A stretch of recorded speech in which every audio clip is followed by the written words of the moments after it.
খেলার খবর জানতে চ্যানেলটি সাবস্ক্রাইব করেন এবং ভিডিওগুলো সবার সাথে শেয়ার করেন। গর্ডনের জন্য নিউ ক্যাসেলের সঙ্গে 69 মিলিয়ন পাউন্ডের বেশি মূল্যের চুক্তিতে সম্মত হয়েছে বার্সা। ইংল্যান্ডের ফরোয়ার্ড অ্যান্থনি গর্ডনকে দলে নিতে নিউক্যাসল ইউনাইটেডের সঙ্গে বার্সেলোনা 69 মিলিয়ন পাউন্ডের বেশি মূল্যের একটি চুক্তিতে সম্মত হয়েছে। এর আগে জানিয়েছিল ক্লাবগুলো ফি নিয়ে সমঝোতায় পৌঁছানোর লক্ষ্যে আলোচনায় বেশ অগ্রসর হয়েছিল। এগুলিকে ইতিবাচক হিসেবে বর্ণনা করা হয়েছিল এবং এখন 80 মিলিয়ন ইউরোর বেশি মূল্যের একটি চুক্তি সম্পন্ন হয়েছে। বিশ্বকাপের আগে প্রশিক্ষণ শিবিরে যোগ দিতে ইংল্যান্ড সতীর্থদের সাথে যুক্তরাষ্ট্রের উঠে যাওয়ার আগে গর্ডন এখন তার দল বদলের আনুষ্ঠানিকতা চূড়ান্ত করবেন। বায়ার্ন মিউনিখ এবং নিউক্যাসলের সাথে আনুষ্ঠানিক আলোচনা করা হয়েছিল, কিন্তু দুই ক্লাবের মূল্যায়নে ব্যবধান থাকায় শেষ পর্যন্ত বার্সায় একটি গ্রহণযোগ্য প্রস্তাব দেয়।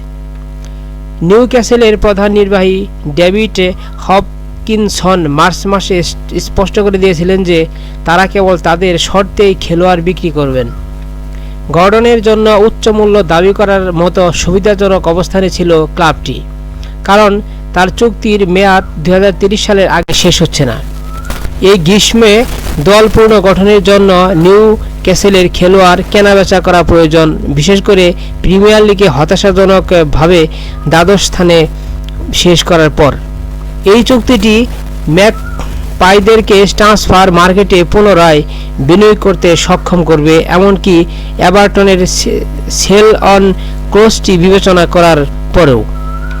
2023 সালের একাডেমি থেকে উঠে আসা গর্ডনকে 45 মিলিয়ন পাউন্ড পর্যন্ত মূল্যের একটি চুক্তিতে বিক্রি করার পর নিউক্যাসলের অর্জিত যে কোনো লাভের 15% এভারটন পাবে।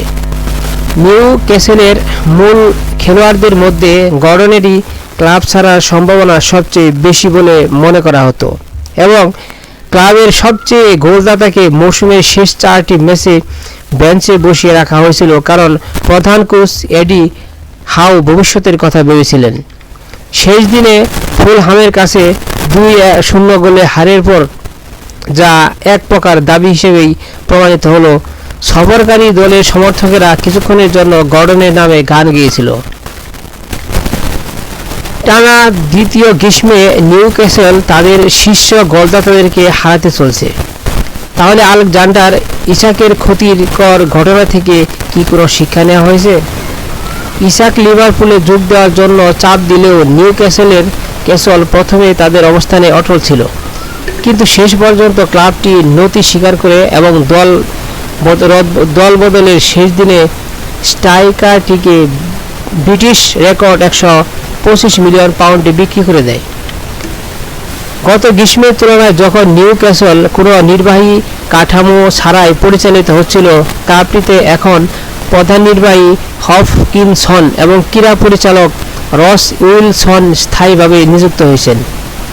বিশেষ করে ইসাকের পরিস্থিতি সামলানো এবং এজেন্টদের সাথে কাজ করার ক্ষেত্রে একজন ক্রীড়া পরিচালকের অনুপস্থিতি অনুভূত হয়েছিল। এরপর থেকে সুর এবং দৃষ্টিভঙ্গিতে পরিবর্তন আসছে। প্রাক্তন প্রধান নির্বাহী ড্যারেন ইলস আগে বলেছিলেন যে নিউক্যাসলের পক্ষে তাদের সেরা খেলোয়াড়দের বিক্রি করাটা পাগলামি হবে, কিন্তু হপকিনসন কিছুটা ভিন্ন সুর তুলেছেন। গত মার্চে কানাডিয়ান কোচ বলেছিলেন এই গ্রীষ্মে কোনো খেলোয়াড় ক্লাব ছাড়লে ক্লাব সুযোগটির সর্বোচ্চ ব্যবহার করার এবং সম্ভাব্য সেরা মূল্য আদায়ের চেষ্টা করবে। সুতরাং নিউক্যাসলের পেছনে ফিরে তাকানোর পরিবর্তে গর্ডনের বিক্রিকে একটি ধুঁতকে থাকা দলকে পূর্ণ বিনিয়োগ এবং নতুন করে সাজানোর জন্য মোটা অঙ্কের অর্থ সংগ্রহের একটি সুযোগ হিসেবে দেখা হয়েছে। সত্যি বলতে বেশ কিছুদিন ধরে এমনটা হচ্ছিল যে ক্লাবটি গর্ডনের সম্ভাব্য বিদায়ের জন্য প্রস্তুতি নিচ্ছিল, যদিও গর্ডন তার সতীর্থদের সাথে অনুশীলন চালিয়ে যাচ্ছেন।